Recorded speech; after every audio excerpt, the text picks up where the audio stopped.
السلام علیکم اسٹوڈینٹس، آج ہم اردو بھی پڑھیں گے اور آج کا ہمارا ٹاپک ہے اسم مشتق کی اقسام۔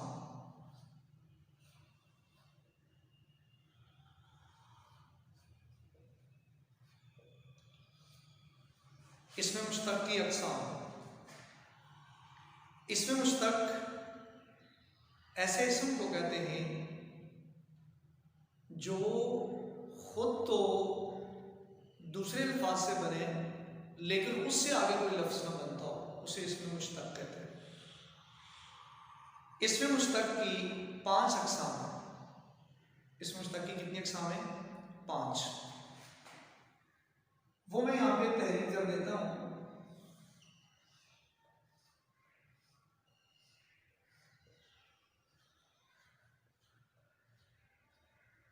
اسم فاعل،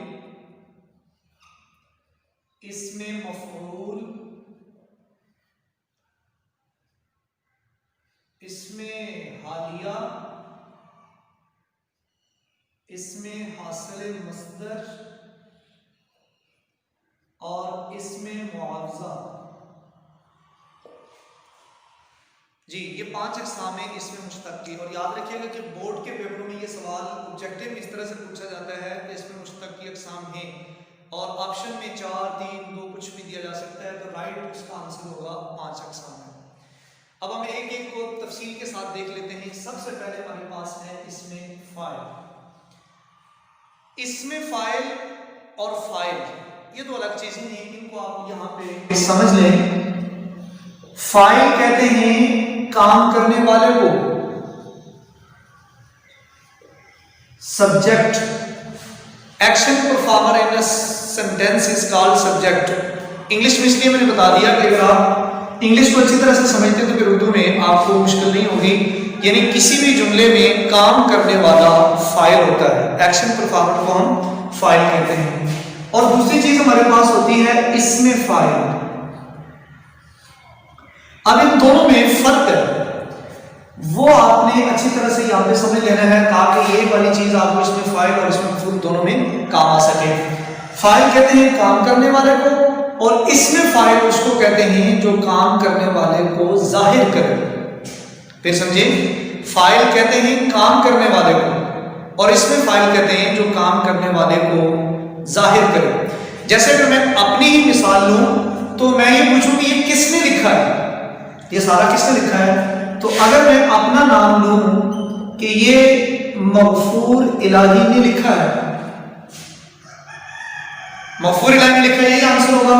لیکن سچ یہ ہے کہ یہ مغفور الہی نے نہیں، میں نے لکھا ہے، میں نے لکھا ہے، میں کام کرنے والا ہوں، یہ ورڈز کام کرنے والے نہیں ہیں۔ تو میں فاعل تھا، مجھے ظاہر کرنے کے لیے اسم رکھ لیا گیا ہے جس کو کہتے ہیں مغفور۔ اب میں ہو گیا فاعل، اور یہ میرا نام جو ہے یہ اسم فاعل ہے۔ بالکل اسی طرح سے اگر میں یہ کہوں کہ ندیم بھاگ رہا ہے، ندیم بھاگ رہا ہے، اس میں فاعل اور اس میں فاعل کا فرق اس طرح سے ہم سمجھیں گے کہ کام کیا ہے ایک لڑکے نے، جس لڑکے کا نام ہم نے ندیم رکھا ہوا ہے، وہ لڑکا خود فاعل ہے، لیکن اس لڑکے کو ظاہر کرنے کے لیے ہم نے جو اس کا نام رکھ لیا ہوا ہے، جو اس کا اسم ہے، اسے اسم فاعل کہتے ہیں۔ تو جملوں کے اندر فاعل اور اسم فاعل کو آپ نے اچھی طرح سے پہچاننا ہے۔ تو ہم جو آج پڑھ رہے ہیں وہ اسم فاعل پڑھ رہے ہیں، فاعل نہیں پڑھ رہے۔ تو اس اسم فاعل کی تعریف ہوگی، اسم فاعل ایسے اسم کو کہتے ہیں جو کسی بھی کام کرنے والے شخص کو ظاہر کرے۔ اسم فاعل کام کرنے والے کو ظاہر کرتا ہے۔ جیسے میں کہوں کہ بھاگتا ہوا لڑکا، یا کچھ بھی آپ دوسری مثال میں لکھ سکتے ہیں۔ اس مثال میں بھاگتا ہوا لڑکا یعنی لڑکا فاعل ہے جو بھاگا ہے، تو یہ لڑکے کا لفظ فاعل نہیں ہے بلکہ اسم فاعل ہے جو اس لڑکے کو ظاہر کر رہا ہے۔ اگر میں اور مثال لے لوں، میں یہ کہتا کہ ندیم کھانا کھا رہا ہے، اس جملے میں فاعل ندیم ہے، ندیم کھانا کھا رہا ہے، لیکن ایکچولی ندیم ایک نام ہے جو شخص کا رکھا گیا ہے جو وہ کھانا کھا رہا ہے، تو وہ جو شخص کھانا کھانے والا ہے وہ وہ آپ کا فاعل ہے اور ندیم جو اس کو ظاہر کر رہا ہے یہ اسم فاعل ہے. دوسری چیز ہے ہمارے پاس اسم مفعول. مفعول اسی طرح سے مفعول کہتے ہیں جس پر کام کیا جائے یا جس پر کام ہو. جیسے میں کہوں کہ اکرم کو مار پڑی, میں نے اگزامپل لکھی ہے اکرم نے مار کھائی. اب یہاں پر آبجیکٹ ہے اکرم, اس کو مار پڑی ہے, یہ مفعول ہے. لیکن اگر ہم تھوڑی سی ڈیٹیل میں جا کر دیکھیں تو یہ اکرم مفعول نہیں ہے بلکہ اکرم اسم مفعول ہے. اکرم کیا جی؟ اسم مفعول ہے. کیوں کہ اکرم نے مار کھائی ہے, جو لڑکا ہے وہ مفعول تھا, اور یہ جو اکرم والا لفظ اس شخص کو ظاہر کر رہا ہے اسے ہم اس میں مفعول کہتے ہیں. پھر سمجھیں اس میں فاعل وہ اسم ہے جو کام کرنے والے کو ظاہر کرے, اور اس میں مفعول وہ اسم یعنی وہ نام ہوتا ہے جو مفعول کو یعنی جس پر کام ہو رہا ہو اس کو ظاہر کرے. اس کی مثال یہ ہے, اس کی مثال ہم لکھ لیتے ہیں کہ اکرم نے کتاب پڑھی. ابھی اکرم کام کرنے والا یہ اس میں فاعل ہے کیونکہ یہ پڑھنے والا ہے. اس نے کیا چیز پڑھی ہے؟ کتاب. اس پہ کام ہوا ہے لہذا یہ کتاب اس میں مفعول ہے کیونکہ یہ اس چیز کو ظاہر کر رہا ہے جس پر کام ہوا ہے. اس کے بعد ہمارے پاس ہے اس میں حالیہ. اس میں حالیہ ایسے بالکل اس کے ہیڈنگ سے ہی ظاہر ہے. اسم نام کو کہتے ہیں, حالیہ حالت سے ہے. اس میں حالیہ ایسے اسم کو کہتے ہیں جو ان دونوں میں سے کسی ایک کی یعنی اس میں فاعل کی یا اس میں مفعول کی حالت کو ظاہر کرے.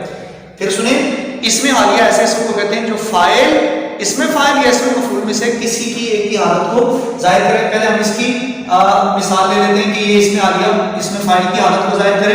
میں کہوں گا کہ اکرم بھاگتا ہوا آیا. اب اس میں آپ دیکھیں گے کہ اس میں حالیہ کیا ہے؟ بھاگتا ہے فعل. بھاگتا ہوا ہم اس کو پورا لیں گے تو یہ ہو جائے گا اس میں حالیہ کہ اصلاً آیا ہے. کس طرح وہ حالت ہمیں بتا رہا ہے؟ بھاگنا اس کا. تو جیسے میں اس کی اور کئی مثالیں لے سکتا ہوں کہ میں یہ کہوں کہ میں نے استاد کو لکھتے ہوئے دیکھا. تو اب یہ لکھتے ہوئے جو لفظ ہے یہ اس استاد کی حالت کو ظاہر کر رہا ہے لہٰذا یہ اس میں حالیہ ہے. اگر میں یہ کہوں کہ میں نے بلب کو روشن ہوتے ہوئے دیکھا تو اب یہ جو روشن ہوتے ہوئے یہ اس کی حالت کو ظاہر کر رہا ہے, یہ اس میں حالیہ ہے. میں کہہ سکتا ہوں میں نے پھول کو کھلتے ہوئے دیکھا تو یہ کھلتے ہوئے اس کی حالت ہے. گاڑی کو چلتے ہوئے دیکھا تو آپ میرے خیال سے سمجھ گئے ہوں گے جیسے دریا کو بہتے ہوئے, سورج کو چمکتے ہوئے اور فلاں کو بولتے ہوئے, سنتے ہوئے. تو یہ جو الفاظ کسی کی حالت کو ظاہر کرتے ہیں اسے اس میں حالیہ کہتے ہیں. اب یہاں پر جو اس میں حالیہ ہے وہ فاعل کی حالت کو ظاہر کر رہا ہے کہ اکرم بھاگ کر آیا. لیکن اگر میں کہوں کہ ندیم کو کتاب پڑھتے ہوئے دیکھا. اب آپ سمجھ گئے ہوں گے کہ یہاں پر مفعول کتاب ہے کیونکہ اس کو پڑھا جا رہا ہے. اب ہم نے کہا پڑھتے ہوئے, کتاب کی حالت کو ظاہر کر رہا ہے کہ اس نے کتاب کو اس کنڈیشن پہ دیکھا ہے کہ وہ پڑھی جا رہی تھی لہٰذا یہ اس میں حالیہ ہوگا جبکہ وہ اس میں مفعول کی حالت کو بیان کر رہا ہے. اگر میں اور تھوڑا سا اچھی طرح سے ایکسپلین کرنے کی کوشش کروں تو اس جملے میں اس میں حالیہ فاعل اور مفعول دونوں کی حالت کو بیان کر رہا ہے. ندیم فاعل ہے, اس کو پڑھتے ہوئے دیکھا ہے, اور کتاب اس میں مفعول ہے اور اس کو پڑھے جاتے ہوئے دیکھا گیا ہے. تو اس میں حالیہ وہ اسم ہے جو فاعل اس میں فاعل یا اس میں مفعول کی حالت کو ظاہر کرے. اس کے بعد ہمارے پاس ہے اس میں حاصل مصدر. مصدر ایسے لفظ کو کہتے ہیں, بلکہ یہاں پر اس ویڈیو جو ہے لیکچر میں تفصیل زیادہ ہو جائے گی. مصدر کے اوپر جو ہے میں الگ سے ایک لیکچر بنا دوں گا کوئی 5-7 منٹ کا. یہاں پر صرف یہ سمجھ لیں کہ اس میں حاصل مصدر ایسے اسم کو کہتے ہیں جو خود مصدر تو نہیں ہے.